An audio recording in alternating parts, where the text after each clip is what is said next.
धान की फसल में पोषक तत्व प्रबंधन। किसान भाइयों, धान की अच्छी पैदावार के लिए प्रमाणित बीज का प्रयोग, बेहतर कीट और रोग प्रबंधन तथा संतुलित पोषक तत्वों की आवश्यकता होती है। आज हम धान की फसल में संतुलित पोषक तत्वों के महत्व पर बात करेंगे। अक्सर आप धान की अच्छी पैदावार के लिए नाइट्रोजन, फास्फोरस एवं पोटाश का इस्तेमाल करते हैं, लेकिन इसके बावजूद भी कई बार अच्छी फसल नहीं ले पाते हैं। इसका एक सबसे बड़ा कारण है मिट्टी में पोषक तत्वों का कम या ज्यादा होना। धान के उत्पादन में मुख्य पोषक तत्व जैसे नाइट्रोजन, फास्फोरस, पोटाश, जिंक इत्यादि बहुत ही महत्वपूर्ण हैं, जिनकी भरपाई किसानों द्वारा रासायनिक उर्वरकों की मदद से की जाती है। पोषक तत्व प्रबंधन का सबसे पहला सिद्धांत यह है कि फसल लेने के पूर्व प्रयोगशाला में मिट्टी की जांच कराई जाए, ताकि जांच की रिपोर्ट के आधार पर मिट्टी में उपलब्ध पोषक तत्वों की जानकारी प्राप्त हो सके, जिसके आधार पर पोषक तत्वों की सही मात्रा खेत में डाली जा सके।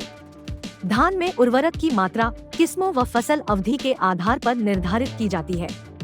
खेत तैयार करते समय 100 से 150 क्विंटल प्रति हेक्टेयर दर से गोबर की खाद बुवाई के 1 महीने पहले मिट्टी में अच्छे से मिला लेना सबसे महत्वपूर्ण होता है। यह पौधों की वृद्धि के लिए उचित नमी देता है तथा नाइट्रोजन के साथ साथ अन्य पोषक तत्वों की उपलब्धता में भी मदद करता है। आमतौर पर छोटी किस्मों के लिए प्रति हेक्टेयर में 120 किलोग्राम नाइट्रोजन, 50 से 60 किलोग्राम फास्फोरस एवं 30 से 40 किलोग्राम पोटाश की आवश्यकता होती है। बासमती किस्मों के लिए प्रति हेक्टेयर में 110 से 120 किलोग्राम नाइट्रोजन, 50 से 60 किलोग्राम फास्फोरस एवं 40 से 50 किलोग्राम पोटाश की आवश्यकता होती है। और संकर अर्थात हाइब्रिड किस्मों के लिए प्रति हेक्टेयर में 130 से 140 किलोग्राम नाइट्रोजन, 60 से 70 किलोग्राम फास्फोरस तथा 55 से 60 किलोग्राम पोटाश की आवश्यकता होती है। धान उत्पादन के लिए नाइट्रोजन सबसे महत्वपूर्ण पोषक तत्व है। नाइट्रोजन पौधे की ऊंचाई, पत्ती के आकार, कल्लों या बालियों की संख्या और फसल की उपज के लिए बहुत ही महत्वपूर्ण भूमिका निभाता है। धान के पौधों के प्रारंभिक विकास चरणों में फास्फोरस बहुत महत्वपूर्ण है। मजबूत जड़ों के विकास में फास्फोरस का योगदान होता है। धान की अच्छी पैदावार प्राप्त करने के लिए पोटेशियम भी बहुत जरूरी होता है। पोटेशियम पौधों की रोग प्रतिरोधक क्षमता, जड़ वृद्धि और मोटाई, कल्लों और बालियों की शुरुआत और विकास में योगदान देता है। अब बात करते हैं कि धान में उर्वरकों का बेहतर प्रयोग कैसे किया जा सकता है। रोपाई से पहले आवश्यक नाइट्रोजन उर्वरक का 1/3 हिस्सा खेत में उपयोग किया जाना चाहिए।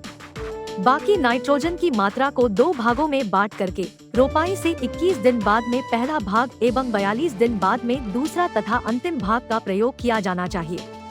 फास्फोरस और पोटाश का प्रयोग खेत में रोपाई से पहले करें। अच्छे उत्पादन के लिए 10 किलोग्राम पोटाश फूल आने की शुरुआती अवस्था में दे सकते हैं। नाइट्रोजन की पूरी मात्रा फूल आने की अवस्था से पहले डाल देना चाहिए। धान के खेत में जिंक एक महत्वपूर्ण सूक्ष्म पोषक तत्व है। इसकी कमी से खैरा रोग होता है। धान की फसल में जिंक की कमी को पूरा करने के लिए बुआई से पहले 20 से 25 किलोग्राम दर से जिंक सल्फेट प्रति हेक्टेयर में प्रयोग करें।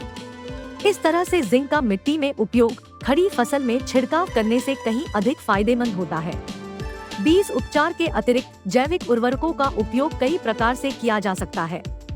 एजेक्टोबैक्टर एवं पीएसबी का प्रयोग धान की फसल के लिए उपयोगी है। रोपाई के समय पौधों की जड़ों को जैविक खाद के घोल में 15 मिनट तक डुबोकर रखने के बाद रोपाई की जा सकती है। एजेक्टोबैक्टर के प्रयोग से धान में नाइट्रोजन की उपलब्धता बढ़ती है, वहीं पीएसबी का उपयोग फसल में फास्फोरस उपलब्ध कराता है। आशा करते हैं आज धान में पोषक तत्वों के प्रबंधन के बारे में दी गई जानकारी आप किसान भाइयों के उपयोगी होगी। धन्यवाद।